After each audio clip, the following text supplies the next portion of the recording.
Our next witnesses are PrePrTimeCounts with Taisia Shrebakova, representative, and Maria Smirnov, representative. You have up to 4 minutes.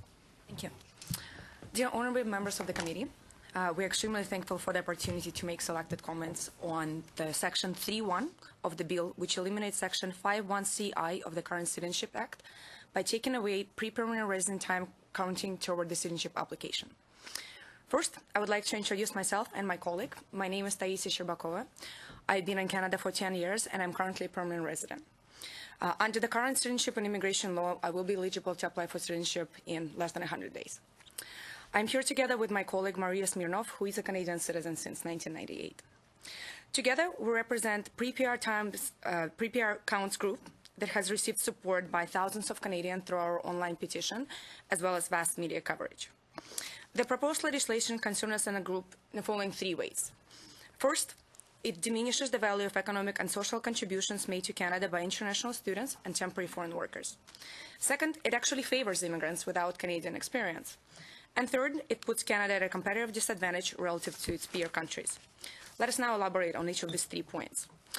What differentiates international students and temporary foreign workers from other immigrants is that they are not newcomers to Canada. They have already established strong economic and social ties within the country by graduating from Canadian universities or working in Canadian companies, owning properties, paying taxes, and in other words, they have become fully Canadianized, as described by Honorable Francis Muldoon, a respected Canadian immigration judge, even prior to becoming Canadian permanent residents. Maria? Thank you. Second, by eliminating the pre-PR time provision, the new legislation actually favors immigrants without prior Canadian experience. Let me explain this by giving a simple example. Imagine 2 individuals who receive their permanent residency today. One of the persons have been in Canada for over 5 years. He graduated from a Canadian university, works for a Canadian firm, and has been fully participating in Canadian society. Another person just arrived to Canada today and received permanent residence at a point of entry. For him, Canada is a new country where he does not have any social or economic investment. Currently, the first person will be eligible to apply for citizenship in just 2 years from today, the second person in 3 years. With Bill C-24, both individuals will have to wait at least 4 years before applying for citizenship. So the individual with a Canadian experience is no more advantage than someone who just arrived to Canada today. To summarize, Bill C-24 will increase wait time for someone with Canadian experience by 2 years and only by 1 year for someone without previous Canadian experience. Bills that change the playing field equally for all groups are not objectionable. Bills that take away something valuable from one group and not others, that's the type of bill that we need to look more closely at.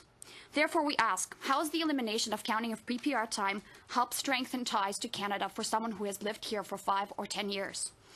Or how, and precisely by how much, will the processing time be reduced by eliminating of pre-PR time counting?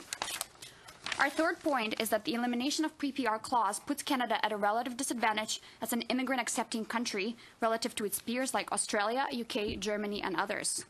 These countries recognize that former students and temporary foreign workers are the best candidates for future citizens, and it allows them to count temporary residence time 1-for-1 towards their citizenship application.